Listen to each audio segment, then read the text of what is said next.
Bonjour à tous. Merci pour l'opportunité de donner un peu de lumière à cette valve tricuspide qu'on ne doit plus oublier de nos jours. Pourquoi s'y intéresser? On note une croissance exponentielle du nombre de publications concernant cette valve sur PubMed en 20 ans. En 2004, il y avait 355 publications recensées et en 2024, 1345. En fait, la présence d'unités au moins modérées augmente la mortalité à long terme par un facteur 2 à 3 après ajustement pour l'âge et le sexe dans une base de données nationale australienne d'échographie. La prévalence augmente avec l'âge, elle est 4 fois plus fréquente chez la femme, probablement aussi en lien avec le fait qu'il y a une prévalence plus élevée de fibrillation auriculaire et de FPF, donc d'insuffisance cardiaque à fraction d'éjection préservée. Plus de 4% des adultes de plus de 75 ans souffrent d'unités cliniquement relevantes et les facteurs favorisants pour le développement de cette IT sont l'hypertension pulmonaire et les valvulopathies gauche. On sait que 56% des patients à qui on va faire une réparation mitrale percutanée appelée TIR ont une IT au moins modérée.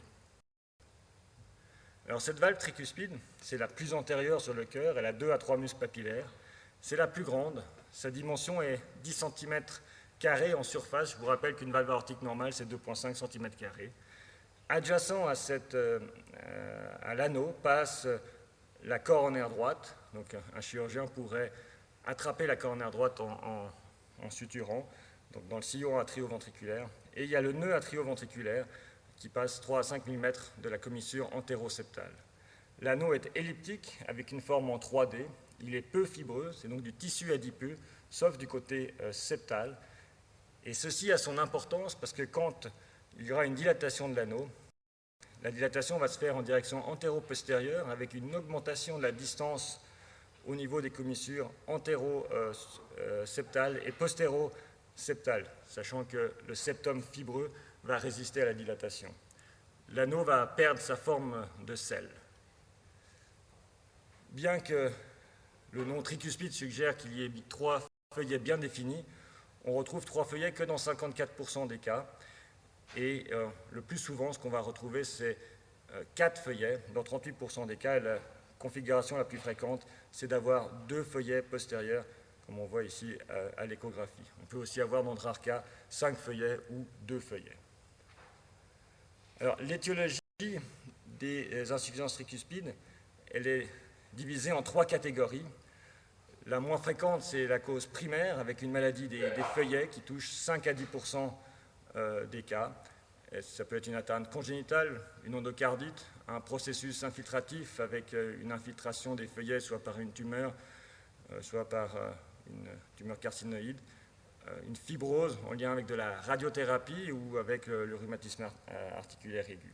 Et puis une maladie dégénérative sous forme de prolapsus, ou l'atteinte traumatique lors d'un trauma, ou par couteau ou accident, ou par atteinte iatrogène lors d'une biopsie ou l'ablation d'une électrode de pacemaker. On peut également avoir dans 10 à 15% des IT qui sont induites par une sonde de stimulation de pacemaker ou de défibrillateur qui peuvent être la cause directe avec un conflit avec les feuillets, une perforation ou une restriction du mouvement des feuillets. Parfois, on peut avoir une sonde qui est présente mais qui n'a pas d'interférence directement avec le fonctionnement de la valve. Et puis finalement, la cause la plus fréquente est la cause secondaire, dans 80% des cas, avec une atteinte atriale, c'est-à-dire qu'on va avoir une dilatation de l'oreillette droite et de l'anneau, qui est favorisée par l'âge, la fibrillation auriculaire et l'FPF. Et puis on peut avoir une atteinte ventriculaire, le plus souvent, en fait, c'est une atteinte du cœur gauche qui va faire une hypertension pulmonaire post-capillaire. On peut avoir une hypertension précapillaire sur une hypertension essentielle ou une atteinte du parenchyme pulmonaire, et on peut avoir une dysfonction du ventricule droit primaire ou une cardiomyopathie ou un infarctus du ventricule droit. Finalement, l'histoire naturelle de l'insuffisance tricuspide, donc le plus fréquent, on va avoir une atteinte cardiaque gauche qui va augmenter les pressions dans l'oreillette gauche, qui va favoriser une dilatation de l'oreillette gauche, de l'arythmie, en général la fibrillation auriculaire, qui va dilater l'anneau et changer la géométrie de cet anneau. Quand on a une augmentation de la pression dans l'oreillette gauche, on va également augmenter la pression dans les poumons, ce qui va à la fin faire une dilatation ventriculaire en réponse avec des changements géométriques et on aura finalement des mouvements restreints des feuillets de cette valve tricuspide. Alors la clinique de l'insuffisance tricuspide, les symptômes les plus fréquents sont des œdèmes des membres inférieurs, une fatigue, une intolérance à l'effort ou une dyspnée, une perte d'appétit. Et ces symptômes sont souvent banalisés et attribués à l'âge chez ces patients, en général de plus de 75 ans. La réponse initiale aux diurétiques est bonne, puis on a une perte d'efficacité en lien avec une absorption digestive réduite sur congestion entérale. Et là, on va avoir une apparition de signes de bas débit et une aggravation de l'insuffisance cardiaque droite. À l'examen clinique, on peut avoir une cachexie, une turgescence jugulaire, une onde V, un thrill systolique. Et on va retrouver de l'acide, une hépatomégalie congestive qui est douloureuse, le foie pulsatile et des œdèmes périphériques massifs. Quelques-uns de nos patients nous sont référés par les angiologues qui sont confrontés à des patients avec des œdèmes des membres inférieurs importants. À l'auscultation, on a le souffle holosystolique typique, qui est le seul souffle qui augmente à l'inspirium. Puis au laboratoire, dans les cas avancés, on va avoir une perturbation des tests hépatiques, en particulier une élévation de la bilirubine, une insuffisance rénale, une élévation du BNP. Et l'évolution d'une IT non traitée peut aller vers un syndrome cardio-rénal ou cardio-hépatique. Et là, on va être confronté à des risques de saignement par manque de facteurs de la coagulation. Le syndrome cardio-hépatique est un fort prédicteur et un prédicteur indépendant de décès et d'hospitalisation pour insuffisance cardiaque à 1 an après un traitement percutané de l'insuffisance tricuspide. Alors, deuxième partie, les aspects thérapeutiques. Bien entendu, en première ligne, il y a la chirurgie. Plusieurs techniques de réparation, mais ce qui est le plus fréquemment utilisé, c'est l'annuloplastie de nos jours et parfois le remplacement par des valves biologiques. Que disent les recommandations pour les insuffisances tricuspides primaires, donc avec une atteinte des feuillets? On recommande pour les patients asymptomatiques, dès qu'il y a une dilatation du VD, d'intervenir. Et non plus comme en 2017, de voir une dilatation progressive du ventricule droit. On essaye donc d'intervenir plus précocement. Pour les IT secondaires, symptomatiques ou dilatation du ventricule droit, et non pas, de nouveau, une dilatation progressive, et ce n'est pas forcément en lien avec une cardiopathie gauche, et on va intervenir s'il n'y a pas de dysfonction du VD ou du VG sévère et d'hypertension pulmonaire sévère. Et puis en 2021 étaient apparues en classe 2B les approches percutanées comme option possible pour les IT secondaires. La chirurgie reste le plus souvent utilisée en association avec une chirurgie d'une valve à gauche, en particulier la valve mitrale. La chirurgie isolée de la valve tricuspide est quand même associée à une morbimortalité intra-hospitalière élevée, ce qui fait qu'il y a une faible pénétration de cette chirurgie. Nos collègues français ont établi un score qui s'appelle le TRI-score pour essayer de mieux évaluer cette mortalité intra-hospitalière. Il y a 8 items qui peuvent donner 1 ou 2 points. Il y a l'âge de plus de 70 ans, la classe fonctionnelle 3 ou 4, les signes d'insuffisance cardiaque droite, les doses de diurétiques de plus de 125 mg par jour, une GFR à moins de 30, la bilirubine qui est augmentée, une fonction ventriculaire gauche de moins de 60% et des signes d'insuffisance cardiaque droite modérée ou sévère. Et en fait, entre 1 et 3 points, c'est un score bas avec une mortalité associée entre 1 et 5%. Les scores intermédiaires, c'est entre 4 et 5 points avec une mortalité de 8 à 14. Et les hauts scores, c'est entre 6 et plus que 9 avec une mortalité qui va de 22 à plus de 65%. Et ce n'est pas lié à la chirurgie qui en soi n'est pas très difficile, mais c'est lié au patient qui est particulièrement malade. Ce score a été amélioré ou raffiné en ajoutant quelques items, le sexe, le fait d'avoir une intervention sur le cœur gauche, la présence de sondes de pacemaker ou de défibrillateur, la présence d'une fibrillation auriculaire et le mécanisme de régurgitation tricuspide.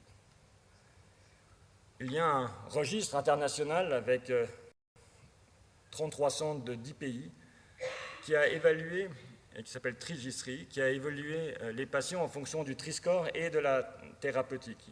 La répartition des Triscores était assez équilibrée et il y avait 1200 patients traités conservativement, 550 patients traités chirurgicalement avec une chirurgie isolée de la valve tricuspide et 640 patients qui avaient un traitement percutané de la valve tricuspide.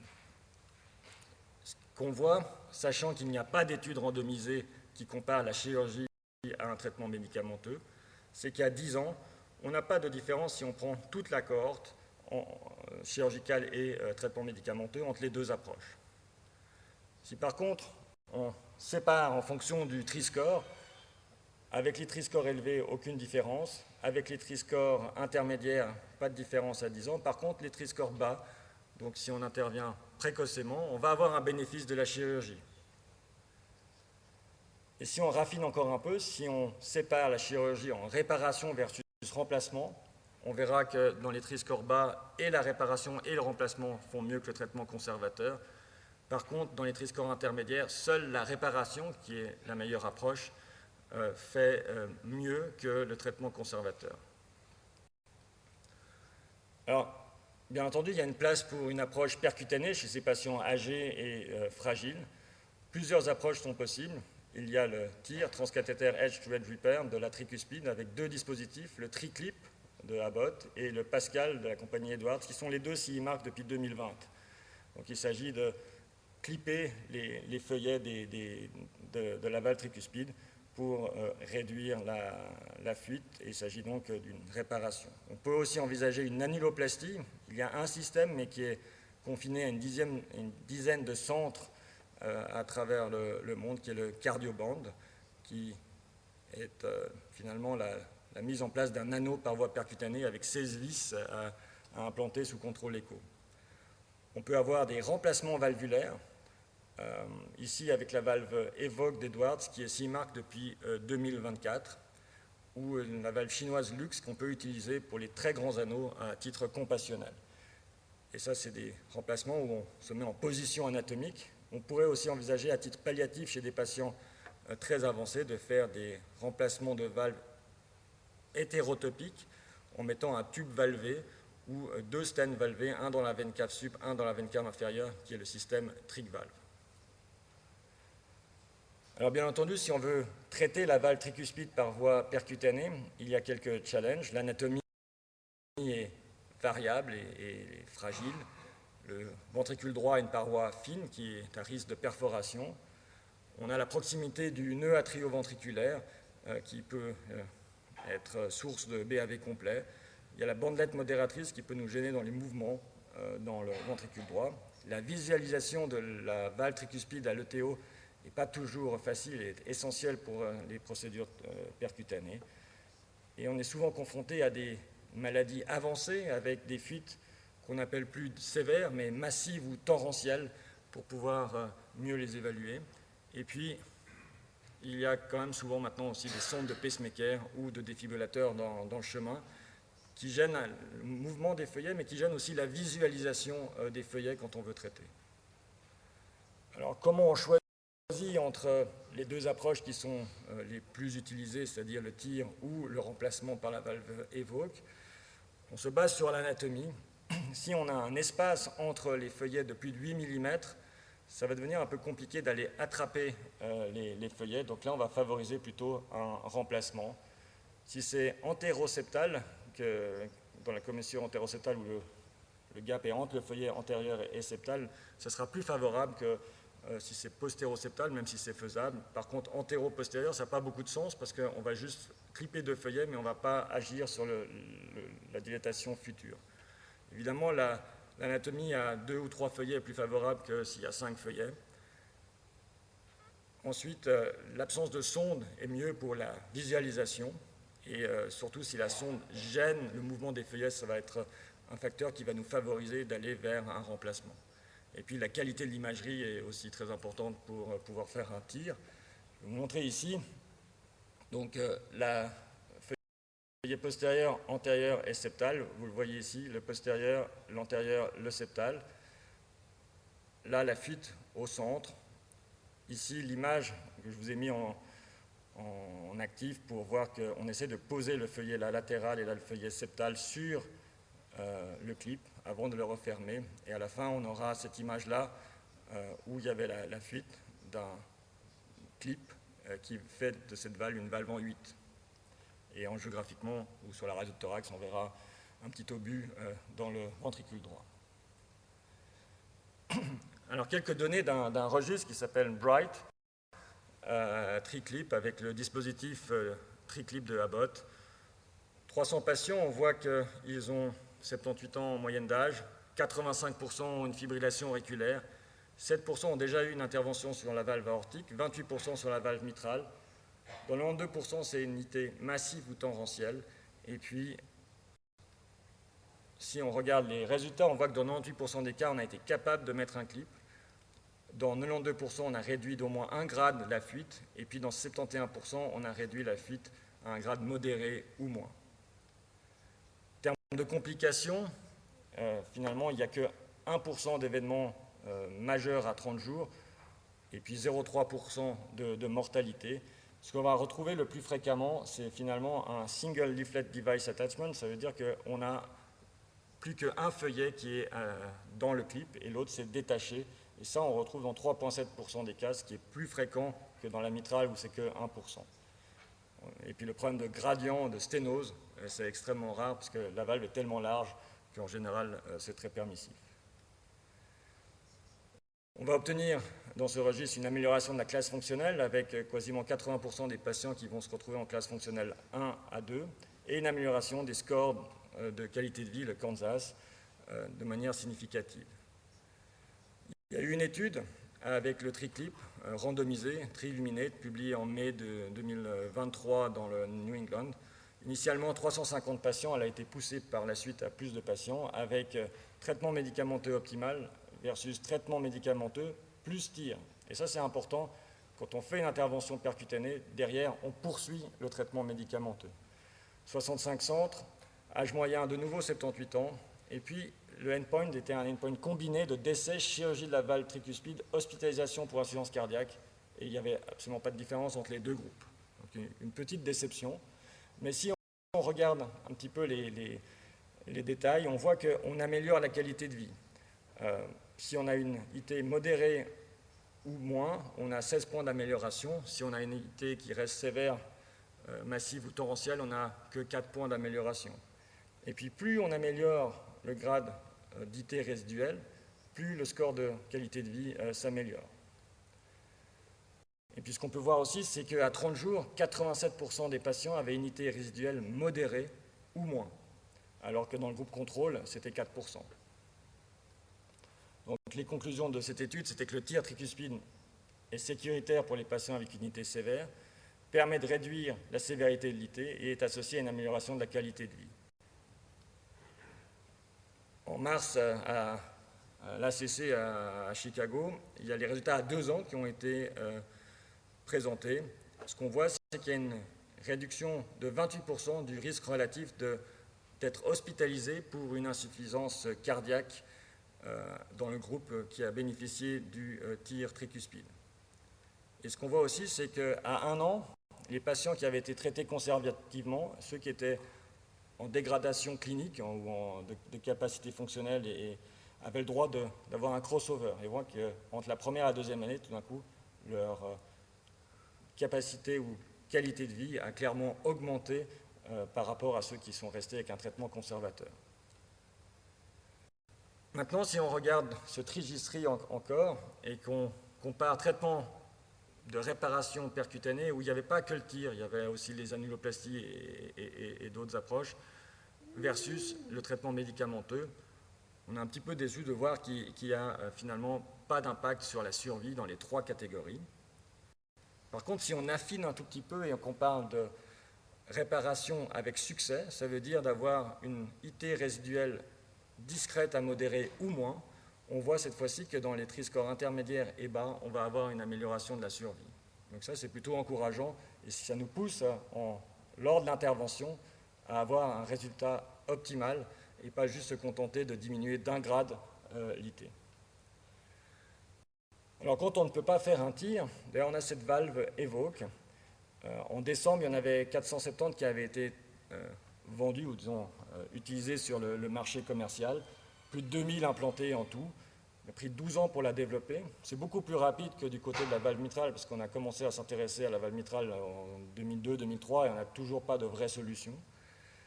Ici, c'est 2 startups ou 2 valves initialement dédiées à la mitrale qui se sont retrouvées à fusionner pour faire le design actuel de cette valve qui est utilisée en tricuspide.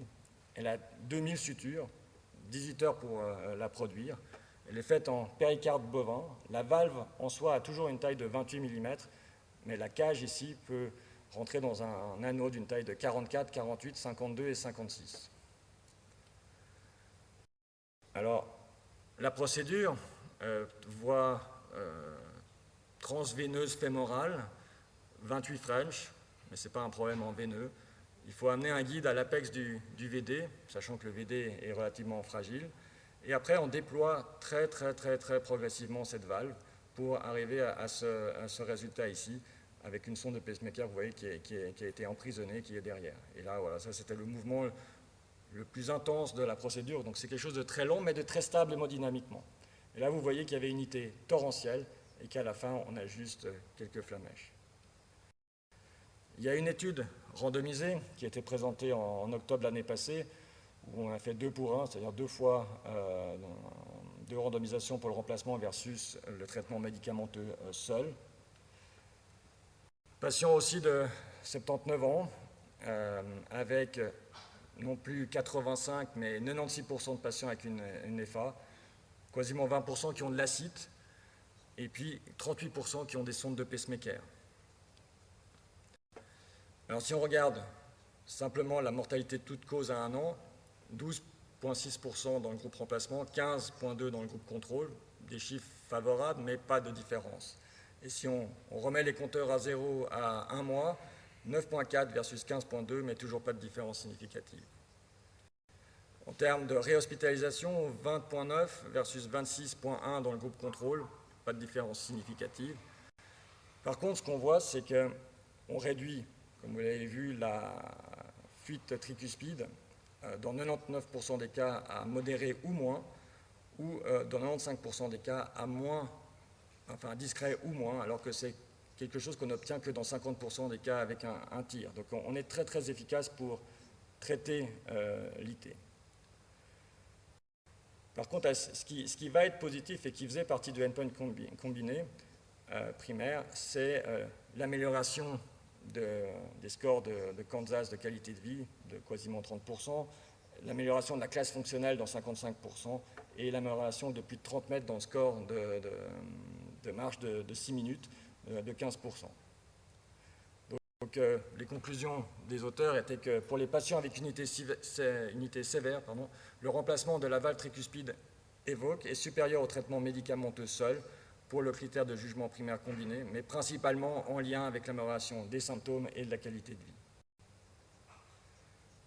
Si on essaie d'avoir cette slide un peu résumée pour l'approche ici de remplacement et l'approche ici de tir, on voit que la mortalité est un peu plus élevée à 30 jours avec le remplacement, 3,5% versus moins de 1%.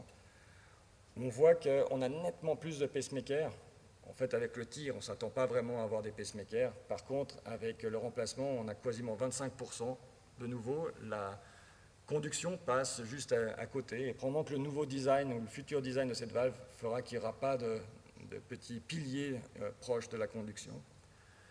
Et puis, on a des saignements majeurs plus importants, 10,4%.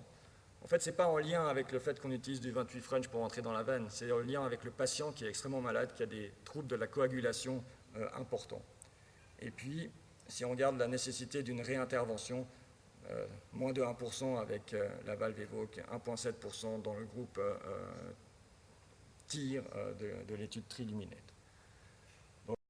Donc, mes take-home messages de ce matin, c'est que l'IT a longtemps été considérée comme quelque chose de bénin, mais je pense qu'aujourd'hui, on doit reconnaître qu'elle n'est plus une entité bénigne. Dès qu'on a une IT au moins modérée, on a des répercussions sur l'évolution et surtout sur la qualité de vie. Combiner réparation de la valve tricuspide avec une chirurgie de la valve mitrale est quelque chose que l'on fait maintenant de manière beaucoup plus routinière. Dès qu'il y a un anneau qui fait plus que 4 cm, même s'il n'y a pas de symptômes, même si l'IT n'est pas sévère, on va mettre un anneau. Il faut absolument éviter une référence tardive à la chirurgie ou aux méthodes transcathétaires, parce que la mortalité va être très élevée, comme vous avez pu voir avec les hauts TRI-scores. Et pour moi, il est essentiel qu'on s'intéresse plus et qu'on réfère davantage. Il y aura plus de chirurgie, puis il y aura plus aussi de traitements percutanés. L'imagerie est cruciale pour les approches par cathéter. On se base essentiellement sur l'ETO, mais il y a l'écho intracardiaque 4D qui frappe à la porte et qui a l'air très prometteur pour nous aider. Les réparations et les remplacements transcathétaires paraissent les techniques les plus prometteuses dans les approches transcathétaires. J'avoue que l'annuloplastie, pendant 5 heures, à mettre 16 vis autour de l'anneau, sont moins enthousiasmantes. Et puis, on a une potentielle amélioration de la survie si on obtient une unité résiduelle discrète à modérée ou moins après un tir tricuspide. Je profite de cette opportunité pour juste vous faire un highlight que ce mois, au mois de mai, je ne sais pas exactement encore quand, cette présentation est résumée dans un article de la revue médicale suisse. Et puis, pour ceux qui sont intéressés aux pathologies valvulaires, jeudi 8 mai à la SLIFT, avec l'équipe structurelle, on fait un